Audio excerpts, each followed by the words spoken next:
Better than expected on GDP. 3.5% is the number. This is the final reading for the third quarter GDP. We were expecting 3.3%. We got 3.5%. Let's take a look at markets right away, see if we're seeing an impact on these markets. We were pretty much flat ahead of the number, and we have not seen much movement there on the GDP number at 3.5%.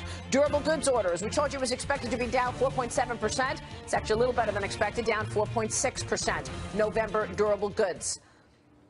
We are not seeing much reaction on markets this morning. And there you see jobless claims at 275,000. All the numbers hitting the tape right now. Reaction here to the GDP. Robert Wolf with us this morning. 3.5%. It's good, but it's a non-event. It's just a revision. It's a little higher. We're still about 2% for the year. I think more importantly, what we spoke about, the four of us earlier, is that, Yellen's recent prediction for next year is 1.7, 1.8 with 3 rate rises. And really not in discounting completely what the Trump stimulus stuff can do with respect to their fiscal changes they're going to make on taxes.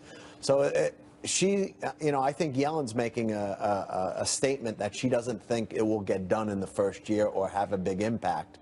And, I'd like to think she's going to be wrong on that. Yeah, I mean, they're looking for 3.5 to 4% growth. Steve Hilton, Kat Timpf, after these economic plans really start taking effect, that is a 15% corporate tax rate and a rollback of regs. Yeah, I think that one of the key factors is whether you're going to have a confidence effect, that even before these things start to take a real world impact, whether companies and consumers are going to respond anticipating a kind of pro-growth agenda being implemented, and I think that's going to be one of the big questions. And does that dictate different behavior? Yes, exactly. And pick up confidence, pick up spending. We've seen it already so far, but I guess it depends on how soon he acts on these sorts of things. But, it's a little easier now before he's the president than once you become the president, you got to start doing what you're saying you're going to do. But he's already started, kind of. Corporations will be nervous about starting big CapEx and new spend until they get a feel that some of his stuff can get passed. And there's a high likelihood that he'll pick 1 or 2 things similar to President Obama, and he'll get passed in the first year or 2. Business tax reform, maybe something immigration. Those will probably be 2 of his biggest things. And I think, there's a high likelihood those get passed. I'm glad you mentioned that, because we really have been seeing a recession in terms of business spending. That's where the weakness in this economy has been, not necessarily the consumer. The fact that businesses have been sitting on cash, unwilling to put new money to work because they're not sure what's around the corner. And also the regulatory environment has been squeezing them. Well, both the regulation, listen, we have low GDP around the world.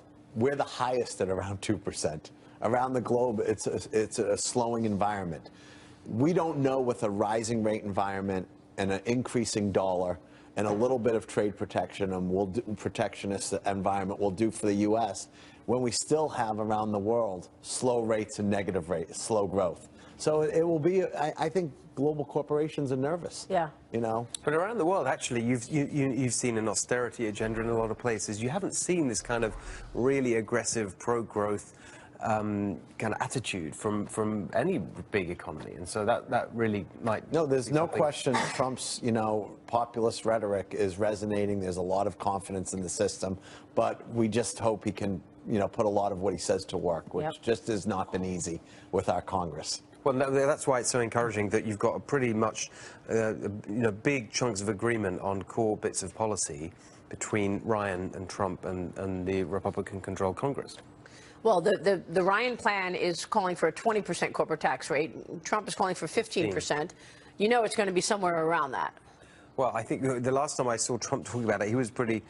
I think that it seems to me from what he said that his negotiation is going to be, he really wants that 15%. Yeah. He'll concede on some of the other. Corporate America will take 20% and run with it tomorrow. Right. Okay, that would be, considering where we are today at 39.5, they'll run with it tomorrow.